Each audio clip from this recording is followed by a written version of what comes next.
Hello and welcome to this League of Ireland preview on Independent.ie. My name is Aidan O'Hara. I'm joined by soccer correspondent Daniel McDonnell. Dan, how are you? I'm good, Aidan. How are things? Very good. We've got the Rovers themed wall in the background, it would seem there. So let's get straight into the main story of the season. So what's likely to be the main story of the season? Anyway, Rovers going for four in a row. Anyone can stop them? I think, I suppose a lot of the previews hit on the same theme, that it's likely to be Derry City. I know would have been speaking to Tim Clancy at St Patrick's Athletic this week, and certainly I wouldn't say he's buying into the whole top two thing, but I suppose looking at it from the outside, Shamrock Rovers are the dominant force. They generally get who they want in the local transfer market. But Derry City have come on board, have competed with them for a couple of players, and managed to bring in Colin Whelan from UCD, someone Shamrock Rovers were keen on for a long time.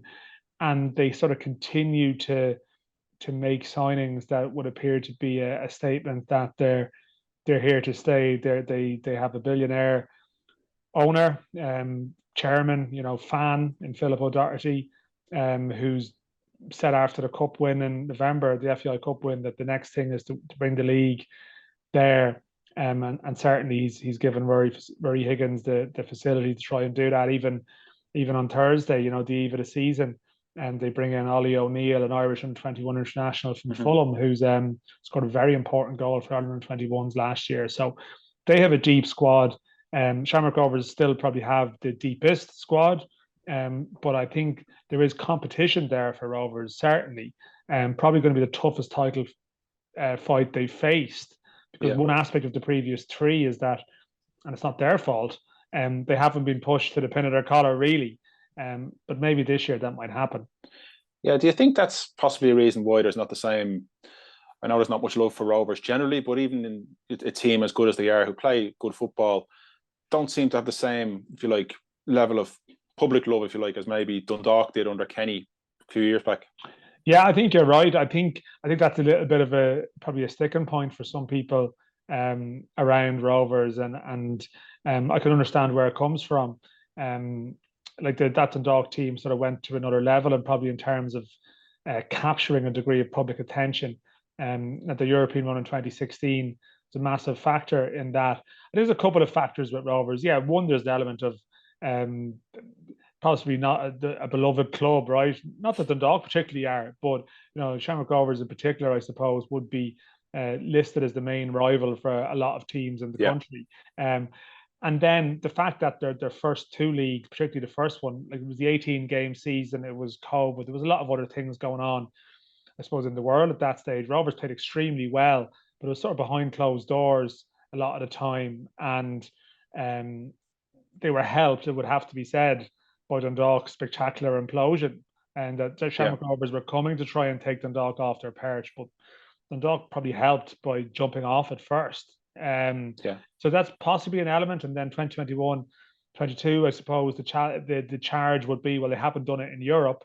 So are they that good a team, really? Then last year they did do it in Europe in terms of crossing the hurdle into the group stage, but the problem was probably getting a bit tired at that stage, and it wasn't maybe priority A for them. Yeah. That thus meant that there was an anticlimactic feel to their group stage run rather than the sort of exhilarating feel that accompanied Dundalk's one. And people at Shamrock Rovers would say, and Stephen Bradley would say, well, my job was to win the league. At that time, it did look like Derry were coming for them.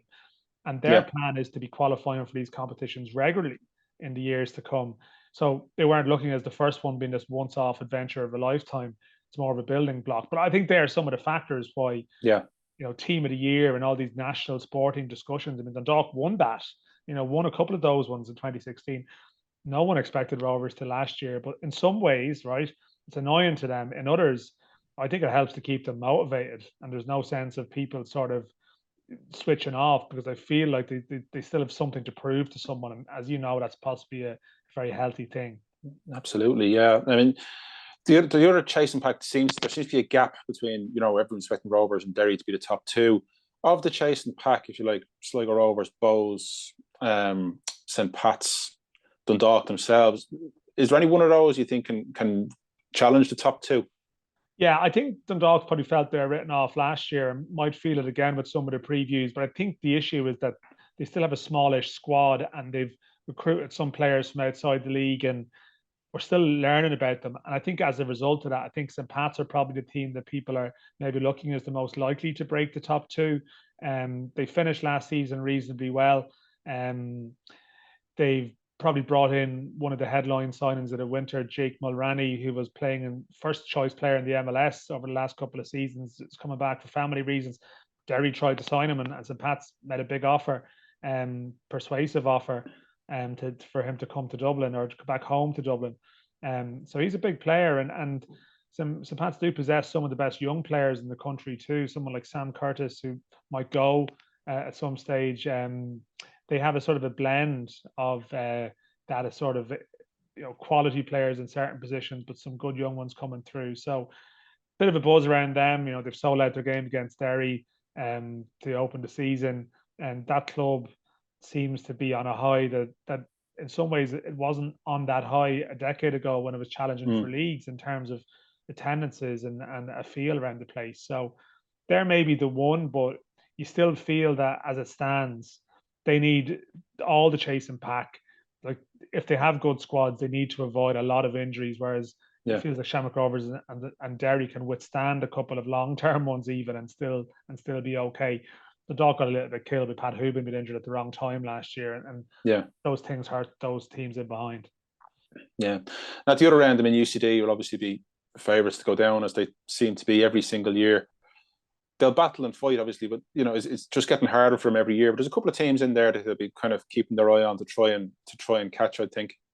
Yeah, I think the three they'd be looking at, in particular, Drogheda United, part-time club. The budget has not gone up. I think it might even have gone down slightly. And I mean, Kevin Doherty's done a wonderful job there, but economics in football tends to level out over time. So maybe they are one of the few part-time clubs, and they get some players who don't want to go full-time, but still, it's a struggle for them. Cork City, huge fan base again, could be up to 7,000 people at their first game.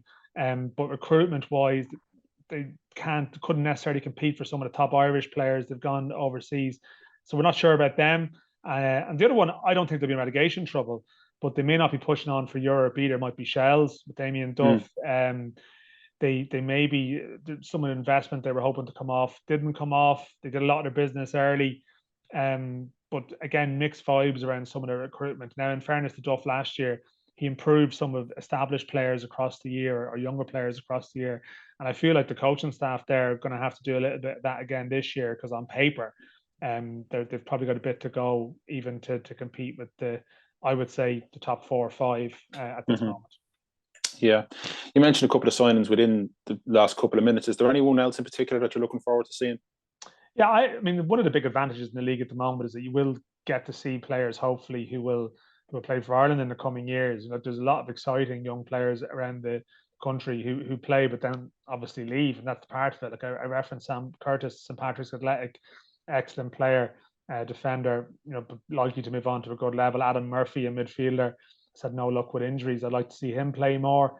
I mean, of the older ones, I mean, I think the one player who could also elevate himself big time this year at Shamrock Rovers is Neil Farrugia. He's had absolutely no luck with injuries the last couple of years. He scored Stephen Kenny's first goal as under-21 manager. And there was people who felt in the game, who I'd respect, who sort of felt Farrugia could really play at a very high level if he, his explosive characteristics, and a lot of attributes that people like. Stephen Kenny gave him a big mention last year. I think he was on standby for a squad at the end of the year. And if he can avoid injuries, he's one that I think people will be very, very, very excited by. But it helps that there's a good number of them to pick from, for sure. Yeah, the old like a new signing thing that you hear sometimes when players are coming back from injury. Very good example. Yeah. Jonathan Afolabi at Bohemians is another I would mention maybe in that bracket. So just predictions wise then, can you see anyone stopping Rovers really and UCD at the other end? I think Shamrock Rovers win the league. I think, but I think it could be under 5 points. I think it could be that close. I think we might actually have the title race this year that we've probably been craving. And I think it could be the same top 4, but maybe Pat's third and Dog fourth at the other end. Andy Myler sort of feeds off this stuff, I think. But I mean, UCD, a lot of their better players have gone around the league again. I just don't know if they can keep doing that. So I'd have them bottom. draw the second from bottom. And if I was to look to the first division, I would fancy maybe Waterford to pip Galway there. But that's going to be a competitive division. Could be a good race. Yeah, that could be a good race. Yeah. Dan, that's great. Thanks so much for joining us, and we'll speak to you again soon.